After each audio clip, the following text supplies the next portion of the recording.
For over 3 decades, he's been a ghost.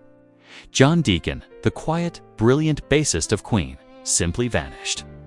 No interviews, no public appearances, nothing.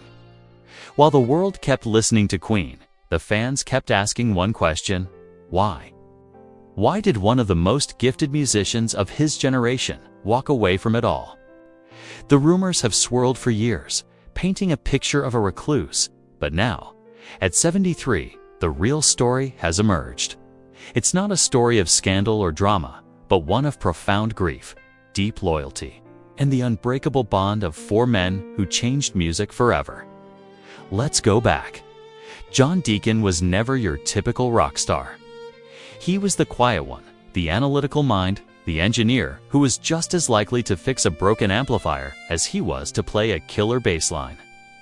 Born in Leicester, England, he was the calm, steady anchor in a sea of rock and roll chaos. While Freddie Mercury commanded the stage, Brian May shredded his guitar, and Roger Taylor pounded the drums, John was the heartbeat. Steady, reliable, and absolutely essential. Without him, there would be no Queen. His bass lines are iconic, subtle, yet they carry the soul of the band. Think about it. He wrote, "You're My Best Friend." Another one, "Bites the Dust," and "I Want to Break Free." 3 of Queen's most massive hits, all penned by the quietest man in the room. But beneath that quiet exterior was a deeply sensitive man who never chased the spotlight. He didn't crave fame. He craved connection. What truly mattered to him was the music and the people he made it with, especially Freddie Mercury. Freddie and John shared a unique bond. Freddie was the blazing fire, and John was the still water that reflected his light. Their creative chemistry was magical. Freddie once said, "John's quiet, but he speaks through his bass." For John, Freddie's energy was a source of courage, pushing him to create and perform. When Freddie died in November 1991, the world lost a legend. But for John Deacon, it was a cataclysm. He lost more than a bandmate. He lost his best friend, his creative partner, his North Star. In a heartfelt letter that was later made public, John revealed the depth of his pain. He wrote, "I wasn't just losing a bandmate. I was losing my best friend, my guide, my inspiration. Everything we built felt tied to him." After Freddie's passing, Brian May and Roger Taylor found a way to carry on Queen's legacy.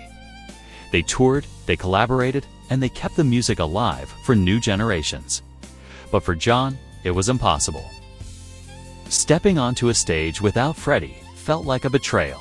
He explained, "I couldn't pretend. I couldn't stand there and smile while carrying that kind of grief." It wasn't about money or arguments within the band. It was about pure, gut-wrenching honesty. His heart was broken, and he couldn't fake the joy. Performing Queen songs without Freddie felt hollow, like every note was an echo of a ghost. He wanted to protect the precious memories they all shared, the laughter, the chaos, the brotherhood. So he stepped away, quietly and completely. There was no grand announcement, no dramatic exit. He just faded into a life of peace and privacy. For years, the media painted him as a bitter recluse, but the truth was far simpler. He was living a quiet life in South London, raising his family and watching from a distance. He didn't hate Queen. He just couldn't live inside its memory anymore. He once told a friend, "I have great pride in what we did, but I need to keep my memories pure." Those words explain everything. John wasn't running away from his past. He was preserving it. He was holding on to the truth of what Queen once was, the magic that could never be recreated. In his letter, he added, "I have watched from afar, and I am proud of what Brian and Roger have done. I am proud that the music still lives. But I needed to step away to keep my memories pure. That was the only way I could carry on." Today, at 73, John Deacon has no plans to return to music. He doesn't attend Queen concerts or give interviews. But he is far from forgotten. For millions of fans, he remains a symbol of quiet integrity, testament to the idea that true legends don't always need the spotlight.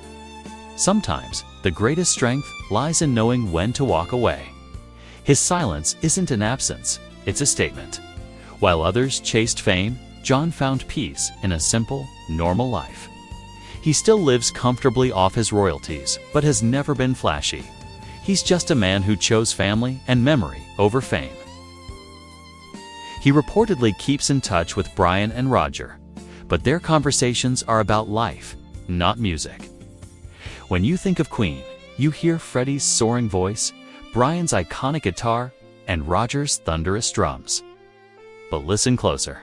Beneath it all is John Deacon's steady, rhythmic pulse, the heartbeat that brought it all to life. And even in his silence, that rhythm continues.